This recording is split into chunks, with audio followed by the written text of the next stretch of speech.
Hello दोस्तों, मैं स्वागत करता हूं आप सबका अपने चैनल पर। तो देखिए, हम इसके पहले आपको जो इंजीनियरिंग ड्राइंग के बारे में हम पढ़ा रहे हैं, इसमें हमने इंट्रोडक्शन टू ड्राइंग से रिलेटेड सारी चीज़ें, इंट्रोडक्शन में क्या क्या चीज़ें आती हैं, हम सोच रहे हैं कि ऐसी चीज़ें जो ड्राइंग को अलग अलग पार्ट में बांट कर रखती है, हम सभी मैक्सिमम चीज़ों को इंट्रोडक्शन टू ड्राइंग में रख दिए हैं। ठीक है, तो चलिए हम अगले टॉपिक पर बात करते हैं। अपनी पहले लास्ट वीडियो में हमने कुछ चीज़ें पढ़ाई है। अब यहाँ से आपको पढ़ाना है स्केल। क्या पढ़ाना है? स्केल। ठीक है, तो देखिए स्केल क्या होता है। सबसे पहले तो हम जान लेते हैं कि ये स्केल होता क्या है। देखिए, ड्राइंग में अगर हम बात करें ड्राइंग में, तो ड्राइंग में अपना स्केल का बड़ा महत्व है। इसलिए क्योंकि देखिए, ड्राइंग में हम किसी बड़ी से बड़ी चीज़ को हम छोटे चीज़ में समेट कर रख देते हैं। ठीक है, तो अगर कोई जैसे कोई पाइप है, मान लीजिए कोई पाइप है 10 मीटर, इसकी लेंथ कितनी है? 10 मीटर एक्चुअल में। तो क्या इस ब्लैक बोर्ड पर 10 मीटर दिखा सकते हैं आप? नहीं दिखा सकते। तो हम क्या करते हैं कि इसी चीज़ को हम 10 सेंटीमीटर में कन्वर्ट कर दिए। ठीक है, कितने में? 10 सेंटीमीटर में। अब यहाँ हम लिख दिए कितना? 10 सेंटीमीटर। ठीक है, और लिख दिए 1 सेंटीमीटर बराबर 1 मीटर। हमने एक पैमाना बना लिया, हो गया काम। ठीक है, अब यानी अगर हमको यहाँ स्केल से माप कर अगर कोई कह देगा कि इतनी पाइप काटनी है इसमें से, तो हम स्केल से माप लेंगे, जितना सेंटीमीटर होगा उतना मीटर पाइप काट देंगे, बात हो जाएगी। बात वही हुई। ठीक, तो इस तरह क्या करते, देखिए इस तरह स्केल का बड़ा महत्व है कि किसी भी बड़ी चीज़ को हम एक पैमाना के अनुसार उसका एक रेशियो बनाकर, ठीक है, हम क्या करते हैं कि वहाँ ड्राइंग में किसी भी चीज़ को रिप्रेजेंट कर देते हैं, चाहे वो कितनी भी बड़ी दूरी हो, कितनी भी बड़ी वस्तु हो। ठीक है, तो हम ऐसी किसी भी वस्तु को आराम से एक ड्राइंग शीट पर ही उसको हम स्केल उसके कम करके हम क्या कर सकते हैं, आराम से शीट पर ही इस चीज़ को आसानी से बना सकते हैं। ठीक, तो चलिए सबसे पहले हम इसमें बात कर लेते हैं आपके टाइप्स ऑफ स्केल की। ठीक है, सबसे पहले टाइप ऑफ स्केल, ये क्या होता है स्केल्स। देखिए, सबसे पहली सिंपल स्केल, सबसे पहली जो है वो क्या है? सिंपल स्केल या प्लेन स्केल। इसको हम कहते हैं प्लेन या आर सिंपल स्केल। ठीक है, इसी को कहते हैं सरल मापनी। चलिए दूसरे नंबर पर, दूसरा नंबर हम दे रहे हैं, ठीक है, डायगोनल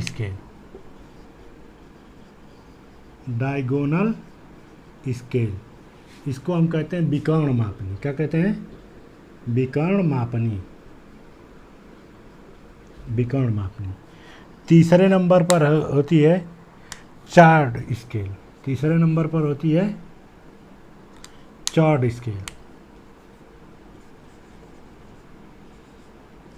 स्केल। ठीक है, इसको हम कहते हैं जीवा मापनी। क्या कहते हैं?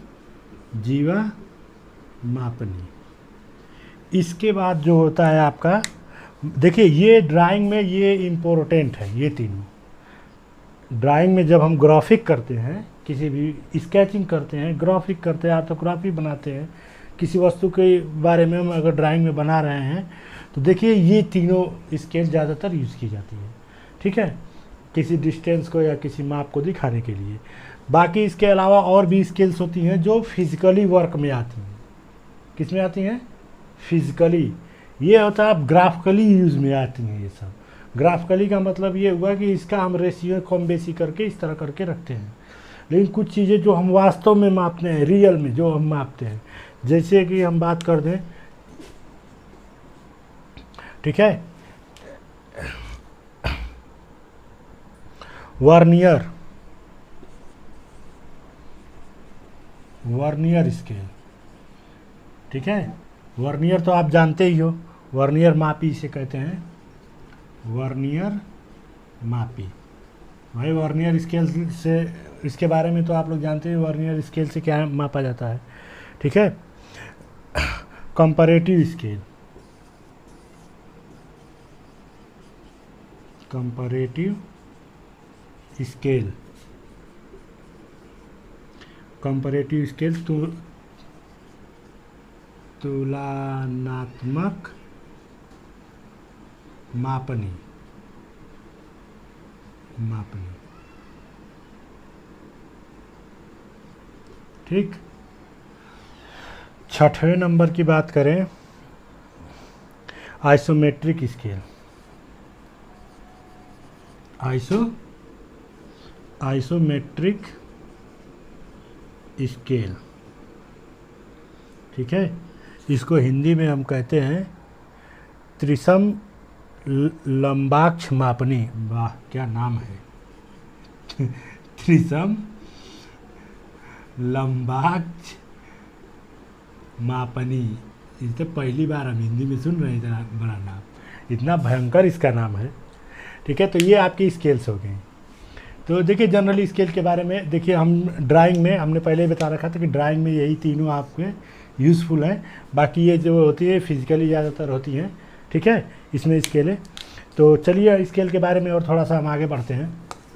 देखिए स्केल की अगर हम बात करें ना, तो क्या बताएं, कितने लड़के डरते हैं स्केल से, कितने को समझ में नहीं आता है, पता नहीं क्या क्या दुनिया भर की समस्याएं हमको बताते हैं लड़के। स्केल पढ़ने में सर ये प्रॉब्लम होती है, ऐसे होता है, वैसे होता है। हालांकि स्केल में कुछ है वे नहीं, ठीक है। स्केल में हम एक दो फंडे आपको बता देंगे, वही आपके पर्याप्त है, ठीक है। देखिए सबसे पहले तो हम बात कर लेते हैं, कुछ टर्म्स हैं स्केल के, ठीक है, उसके बारे में बात कर लेते हैं। उसके बाद एक फार्मूला सिंपल सा बता देंगे आप लोगों को, उसी सारे फार्मूले में पूरी स्केल आपकी निपट जानी है, ठीक है। उसी में आपकी पूरी स्केल ख़त्म, कुछ है नहीं स्केल में।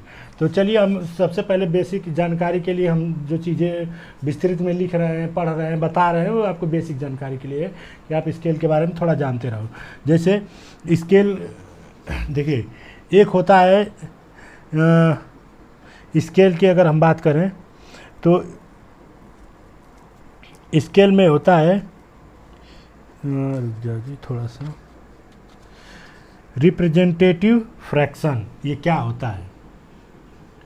रिप्रेजेंटेटिव फ्रैक्शन, इसको हिंदी में कहते हैं निरूपक भिन्न। क्या कहते हैं? निरूपक भिन्न। चलिए क्या होता है इसका फार्मूला? होता है, ये होता है कि लेंथ ऑफ ऑब्जेक्ट या सब्जेक्ट हम कह दें, ठीक है, length of object in drawing, length of object represented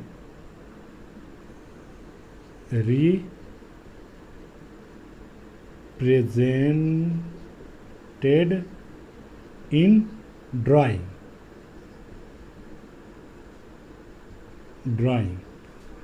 अपान में एक्चुअल लेंथ ऑफ ऑब्जेक्ट,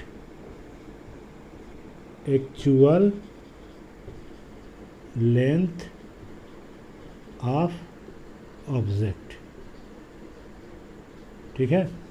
यानी हम ये कह सकते हैं, इसी में अगर हम बात करें तो हम ये कह सकते हैं, आरेखन में प्रदर्शित, आरेखन में प्रदर्शित वस्तु की माप, वस्तु की लंबाई, या माप, ठीक है, लंबाई। और एक्चुअल लेंथ ऑफ ऑब्जेक्ट, वस्तु की वास्तविक लंबाई, वास्तविक लंबाई, ठीक है। इसको हम क्या कहते हैं, निरूपक भिन्न। फार्मूला आपने देख लिया, तो हम इसी को हम सीधा सीधा क्या कह सकते हैं कि देखिए रिप्रेजेंटेटिव फैक्टर को शॉर्ट फॉर्म में हम क्या कहते हैं, आरएफ। क्या हम कहते हैं, आरएफ वैल्यू। तो आरएफ अगर जैसे हम कह दिए कि किसी भी ऑब्जेक्ट का आरएफ 1/40 है, ठीक है, 1/40 अगर किसी का है मान, तो इसका मतलब ये है कि अगर हम इसको कहते हैं सेंटीमीटर में, क्या कहते हैं, सेंटीमीटर में अगर इसकी वैल्यू लें cm, तो इसका मतलब ये है कि ये क्या है, आरेखन में प्रदर्शित की गई वस्तु की लंबाई। तो हाँ, क्या है कि ड्राइंग में किसी वस्तु को 1 सेंटीमीटर 1 cm दिखाया गया है, ठीक है, डिवाइड बाई 40 सेंटीमीटर।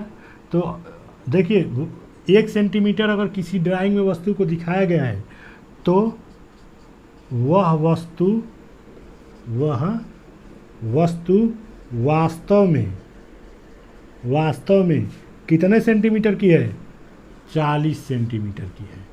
वास्तव में कितना है, 40 सेंटीमीटर है वस्तु की लंबाई। अगर किसी वस्तु को 1 सेंटीमीटर दिखाया गया है, तो उस वस्तु की वास्तविक लंबाई एक्चुअली क्या है, 40 सेंटीमीटर है। इसलिए हम यहाँ आरएफ रिप्रेजेंटेटिव फैक्टर कितना रखे हैं, 1/40। इसका मतलब हम कह सकते हैं कि अगर हम किसी वस्तु को, अगर यहाँ आरएफ फैक्टर आपका, आरएफ जो है, आरएफ फैक्टर क्या है, आरएफ की वैल्यू अगर यहीं पर आरएफ की वैल्यू लिख दिया जाए 1/100, क्या लिख दिया जाए, 1/100, तो इसका मतलब कि ड्राइंग में 1 सेंटीमीटर दिखाया गया है और वास्तव में वो वस्तु 100 सेंटीमीटर की है, ठीक, अर्थात 1 मीटर की है। जहाँ 1 सेंटीमीटर दिखाया गया है वहाँ वस्तु कितने की है, 1 मीटर की। तो ये फार्मूला याद कर लो ना, ठीक है, ये जो फार्मूला है याद कर लेना। इसका मतलब हम पहले बता दिए हैं। देखिए स्केल, अगर हम यही बात करें तो स्केल को रिप्रेजेंट करने के 3 तरीके हैं, ठीक। जैसे स्केल की हम बात करें तो इसमें 3 तरीके आते हैं। एक तो जितनी बड़ी वस्तु है उतनी ही बड़ी स्केल बना देना, उतनी बड़ी स्केल बना देना मापने के लिए। दूसरी, वस्तु बहुत बड़ी है और स्केल हमारी छोटी सी है, स्केल क्या है, छोटी है। एक तो ये। तीसरी, वस्तु बहुत छोटी सी है लेकिन स्केल हमारी क्या है, बहुत बड़ी है, स्केल क्या है, बड़ी है। तो इस प्रकार से हम कह सकते हैं कि 3 स्केलें आती हैं, ठीक है। एक, इसको हम कहते हैं फुल स्केल। क्या कहते हैं, फुल स्केल, जो वस्तु की लंबाई के बराबर है, ठीक है, इसको हम क्या कहते हैं, फुल स्केल। इसको कहते हैं रिड्यूसिंग स्केल, यानी ये वस्तु को छोटा करके, मतलब कि माप को छोटा करके दिखाएगा। और तीसरा क्या होता है, इंक्रीजिंग स्केल,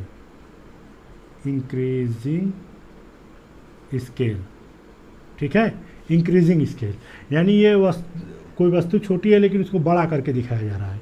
जैसे हम उदाहरण बता देते हैं। जैसे 30 सेंटीमीटर की स्केल है और 30 सेंटीमीटर के आसपास कुछ नापना है, तो ये हो गई फुल स्केल, ठीक है, क्या हो गई, फुल स्केल। अब यहाँ क्या है कि हमको नापना है यहाँ से बनारस तक की दूरी, मतलब इलाहाबाद से बनारस तक की दूरी। आपको कैसे पता है यहाँ कहाँ है, ठीक है, तो हमको आपको नापना है इलाहाबाद से बनारस तक की दूरी ड्राइंग शीट में। कहाँ? ड्राइंग शीट में। कैसे दिखाओगे? दूरी बहुत बड़ी है, स्केल आपकी बहुत छोटी है, ठीक। तो इसको कहते हैं रिड्यूस करना। हम डिस्टेंस को क्या करेंगे?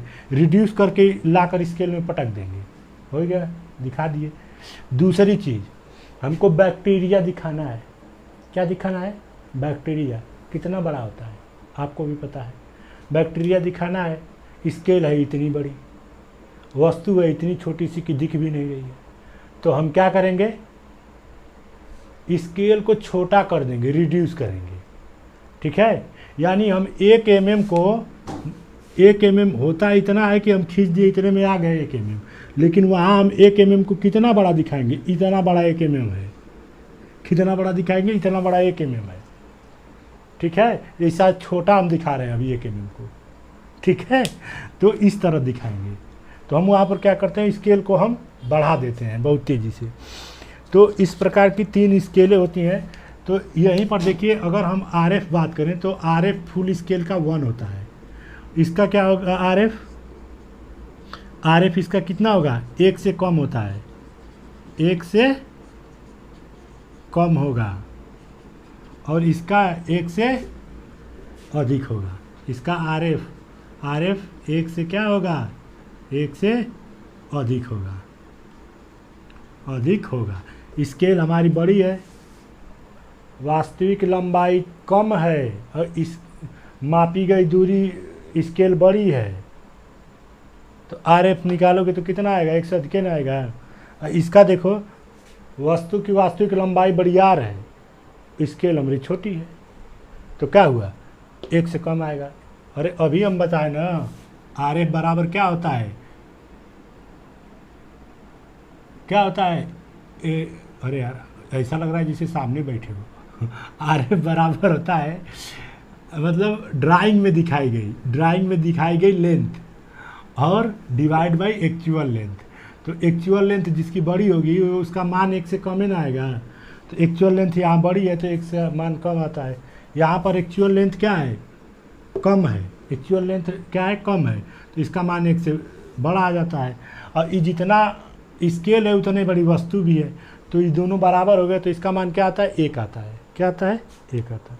इतना क्लियर है? चलिए अब आगे बढ़ते हैं। मज़े लेकर पढ़ो, मज़े लेकर। देखो, अब हम आते हैं असली पॉइंट पर। ये तो सब कहानी थी जी, ये कहानियाँ हैं सब, जो सब टीचर सुना देते हैं, हम भी सुना दिए थोड़ा थोड़ा देख देख कर। अब देखो, अब हम बताते हैं असली चीज़। देखो, एक डिवाइडिंग का फंडा हमको यहाँ देखना पड़ेगा, ध्यान से देखना। इस चीज़ को अगर जो समझ गया, समझ लो उसकी स्केल क्लियर। ये कोई डंडा दे दिए हम, इसको कहे कि हम 6 भाग में बराबर करो, कैसे करोगे?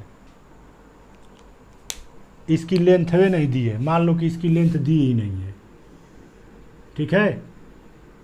इसकी लेंथ दी ही नहीं है,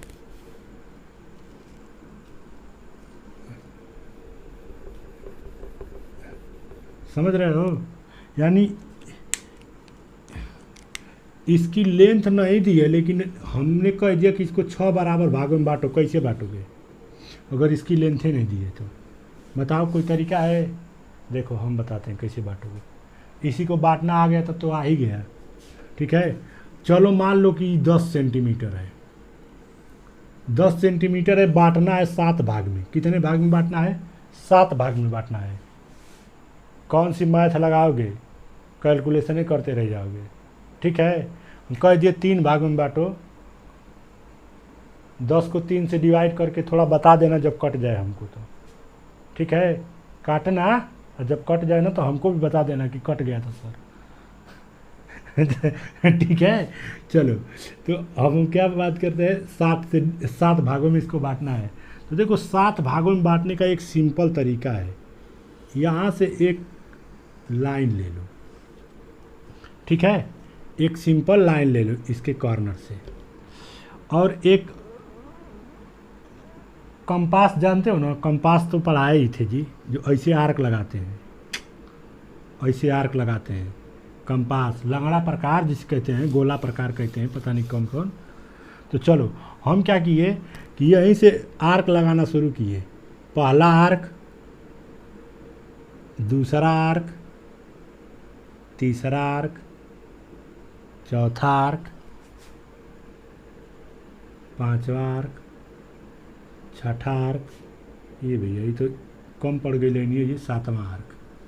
चलो कठो भाग दिए, 7 आर्क लिए। जो आर्क हम ले रहे थे ये दूरी तो बराबर है ना हर जगह, कितनी है हमको थोड़े पता। ये मत पूछना सर आप कैसे मानते थे कि माने हैं कितनी दूरी है, हम कोई माने उन्हें नहीं है, कुछ और नहीं माने हैं। बस हम एक ठो आर्क गोला प्रकार पर लिए और मारते निकल गए।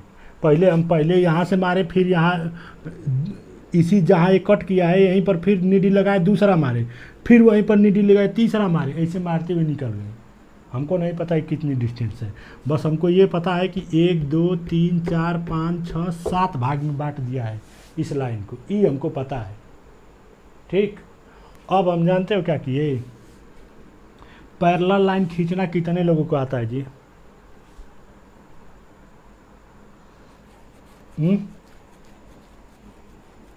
पैरेलल लाइन खींचना आता है किसी को?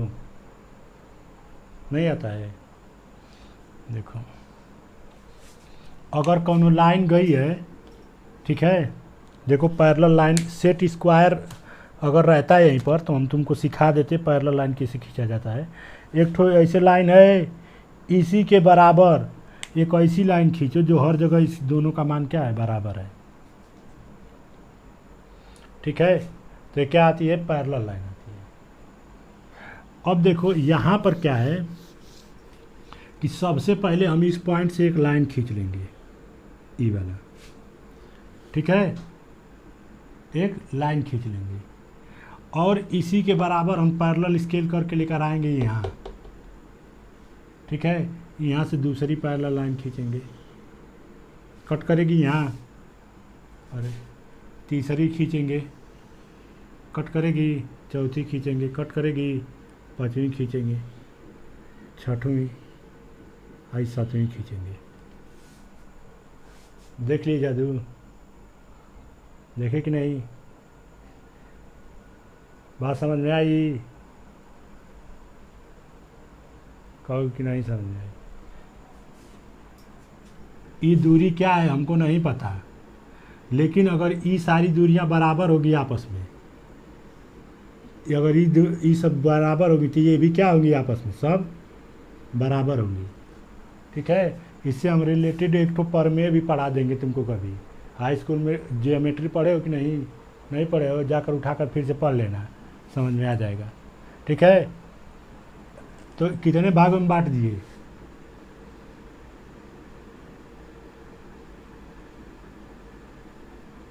सात भागों में बांट दिए। स्केल को आसानी से 7 भागों में बांट दिए। अब जब 7 भागों में हम बांट दिए, मैथ का काम खत्म यही। ठीक, तो चलो बांटना आ गया ना स्केल को। हाँ, कैसे बांटा जाता है? स्केल की लंबाई कुछ हो, लेकिन उसको कितने भागों में बांटना है ये हम पर डिपेंड करता है। ठीक है, आप कितने भागों में बांटना है वो हम बांट लेंगे आराम से, बता दिए ना कैसे बांटना है। चलो तो इसको मिटा दें। देखो अब देखो, अब सवाल कैसे पूछता है देख लेते हैं हम थोड़ा। देखो सवाल कैसे देता है, देता है कि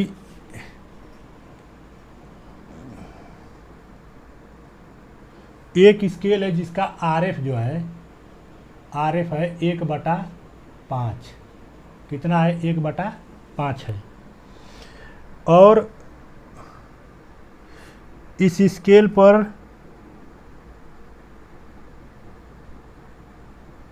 एक बटा 5 है। अरे यार ये तो आरएफ अभी बताया है ना। हाँ, सिंपल स्केल में पहले देखो यार, भटक जाते हैं हम थोड़ा सा। हमको लगता है ना कि जैसे कहीं से भी पढ़ा देंगे तो समझ में आ जाएगा, लेकिन हम भूल जाते हैं कि तुम लोगों को शुरू से जब पढ़ोगे एक तरीके से, तब ना समझ में आएगा। ये देखो इतना समझ, जितना अभी तक हम बताए उतना समझ में आया। एक लाइन को कैसे कितने भी भाग में हमको बांटना है तो बांट लेंगे।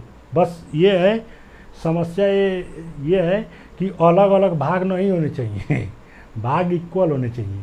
जैसे देखो इसकी कुछ शर्तें हैं कि इस लाइन को अगर 5 भाग में बांटना है ना तो केवल इक्वली 5 भाग में बांट सकते हो, इक्वल 5 भाग में इस मेथड से।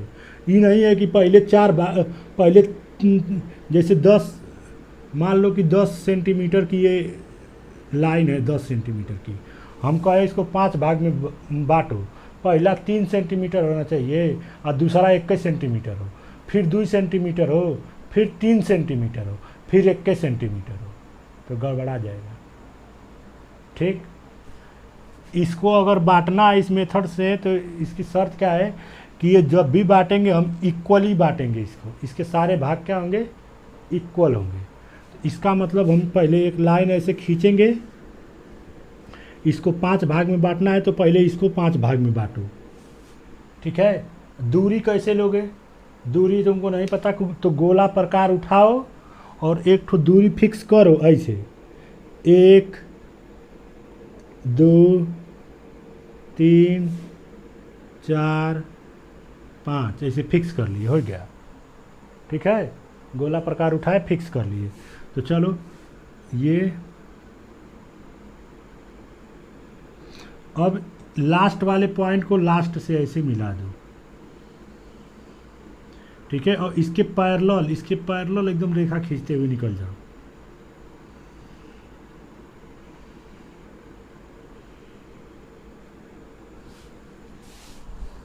बट गया 5 भाग में, 5 भाग में ही बट गया। समझ में आया? ऐसे किसी लाइन को 5 भाग में आसानी से हम बांट सकते हैं। देखो अगर इसको हम मिटा देंगे, किसी को बतेबे नहीं करेंगे हम कैसे बांटे, हो गया। लो भैया 5 भाग में बांट दिए, 1 2 3 4, ये 5 भाग। जाकर नाप कर देख लो, अगर इक्वल ना आ जाए तो बताना। तो ई मेथड कभी भूलना मत, ठीक है ना। कैसे किसी लाइन को चाहे जितने भाग में चाहेंगे उतने भाग में हम बांट देंगे। लाइन कितनी भी छोटी हो, अगर मान लो हमारी लाइन बहुत छोटी है, इतनी छोटी है, और इसको बांटना है हमको 10 भाग में, ई कैसे होगा? 10 भाग में बांटना है, बड़ी सी लाइन खींच लो, एक ठो बड़ी सी लाइन खींच सकते हो ना।